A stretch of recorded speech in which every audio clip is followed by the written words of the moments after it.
Subjective ভার্বের কিছু গুরুত্বপূর্ণ নিয়ম শেয়ার করব যেগুলো তোমাদের ভর্তি পরীক্ষায় কাজে লাগবে এবং বিস্তারিত আলোচনা আমাদের পেইড ব্যাচে করব। জাস্ট এক ঝলক তোমাদেরকে কয়েকটা বিষয় শেয়ার করছি, তোমাদের কাজে লাগবে ইনশাল্লাহ। তাহলে দেখার চেষ্টা করো। এই যে এইখানের মধ্যে একটা চার্ট দেখতে পাচ্ছ, এই চার্টটা হচ্ছে সাবজেক্টিভ ভার্ব আছে কিছু এবং কিছু অ্যাডজেক্টিভ আছে।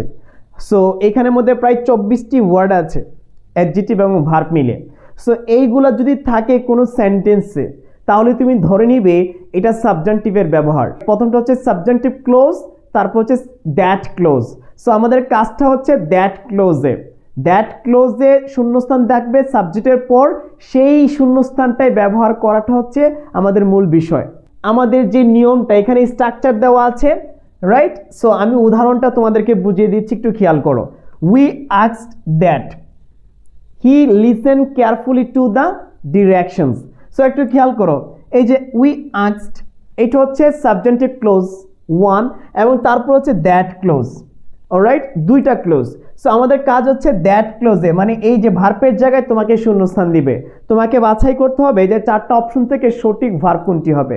যেহেতু তুমি জানো যে সাবজেক্টিভ ভার্বের পরে সবসময় কি হয়, B1 হয়। কি হয় ভাইয়া? B1 হয়। তাহলে তুমি চারটা অপশন থেকে B1 ফর্মটা তুলে নিয়ে আসবা, উত্তরটা চুজ করবা। I think clear. তারপরে একটু খেয়াল করো, আরেকটা জিনিস খেয়াল রাখতে হবে যে সাবজেক্টিভ ভার্বের ক্ষেত্রে দ্যাট ক্লোজের মধ্যে যদি নেগেটিভ থাকে, সেন্টেন্সটা যদি নেগেটিভ থাকে তাহলে আমরা কি ইউজ করব? মেইন ভার্বের পূর্বে নট ইউজ করব। কি ইউজ করব? নট ইউজ করব। আরেকটা কথা মনে রাখবে, দ্যাট ক্লোজে অক্সিলারি ভার্ব বসবে না। সাবজেক্টিভ ভার্বের ক্ষেত্রে কখনো অক্সিলারি ভার্ব বসবে না।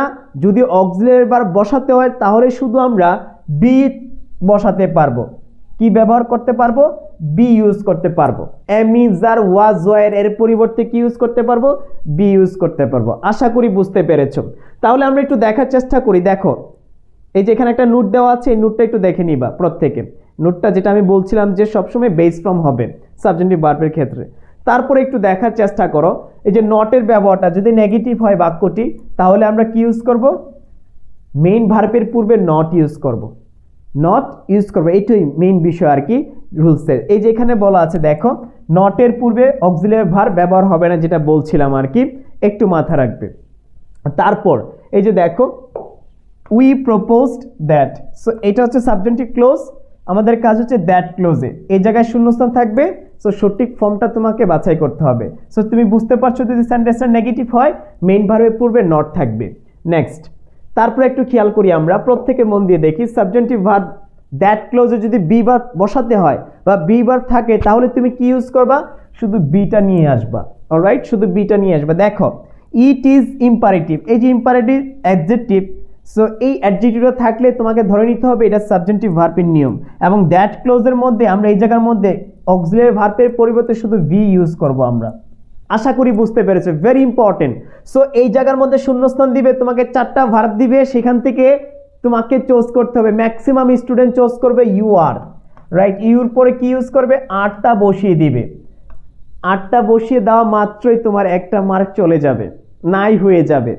সো আবারও বলছি, ভালো করে খেয়াল করো। সো তুমি এই যে একটা মার্ক অনেক বড় একটা বিষয় ভর্তি পরীক্ষায়, আবারও বলছি।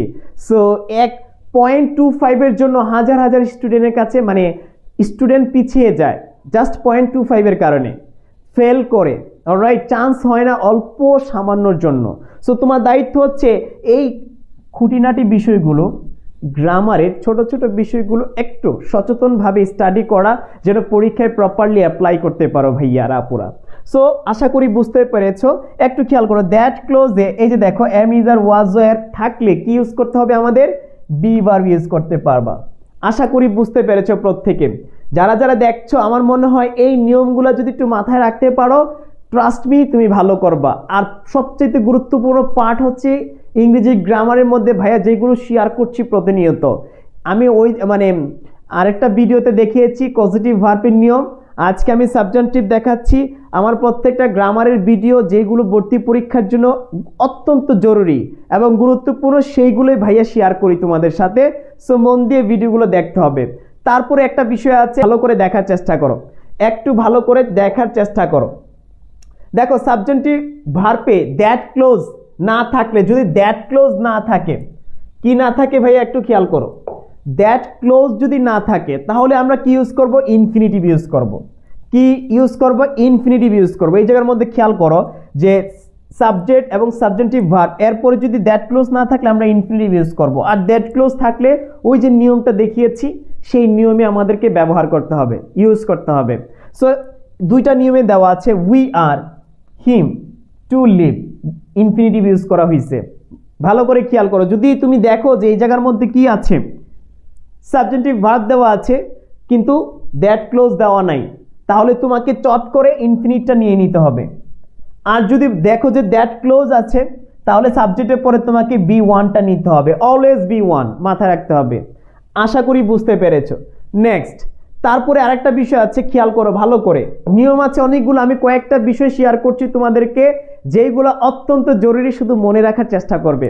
দেখতে পাচ্ছ সাবজেক্টিভ ভার্ব সাজেস্টের পর, একটু দেখো, দ্যাট ক্লোজ না থাকলে, সাজেস্টের পর দ্যাট ক্লোজ না থাকলে সেটা জিরান্ট হয়ে যায়। আর যদি দ্যাট ক্লোজ থাকলে তাহলে কি হবে? ওই যে বরাবরের মতো দ্যাট ক্লোজ থাকলেই সাবজেক্টের পর বি ওয়ান। ক্লিয়ার? আশা করি বুঝতে পেরেছো। যদি না থাকে শুধু সাজেস্টের ক্ষেত্রে আমরা কি ইউজ করব? জিরান্ড ইউজ করব। যেহেতু এখানে দেখো সাবজেক্টিভ ভার্ব আছে বা দ্যাট ক্লোজ নাই, সেই ক্ষেত্রে আমরা কি নিব? এই সাজেস্টের ক্ষেত্রে আইএনজি যুক্ত ভার্বটি নিব। আর যদি দ্যাট থাকে তাহলে আমরা সাবজেক্টের পর বি ওয়ান নিব। ক্লিয়ার? সো এটা মাথা রাখবে। নেক্সট, আরেকটা গুরুত্বপূর্ণ পার্ট তোমাদেরকে শেয়ার করছি, এটা হচ্ছে লাস্ট, ভালো করে মন দিয়ে দেখো। যদি ইনজিস্ট থাকে তাহলে তুমি কি ইউজ করবা? সেই জায়গায় তুমি দুইটা বিষয় ইউজ করতে পারো, বি ওয়ান ইউজ করতে পারো, আবার বলছি বি ওয়ান ইউজ করতে পারো, অথবা পাস্ট ফর্ম ইউজ করতে পারো। দুইটা নিয়মেই তুমি ব্যবহার করতে পারো। সো এই ক্ষেত্রে একটু খেয়াল করে যে দেখো, ইনজিস্ট দ্যাট ক্লোজের মধ্যে আমরা বি ওয়ানও ইউজ করেছি এবং দ্যাট ক্লোজের মধ্যে আমরা বি টুও ইউজ করেছি। এই দুইটা নিয়ম আমরা ব্যবহার করতে পারবো।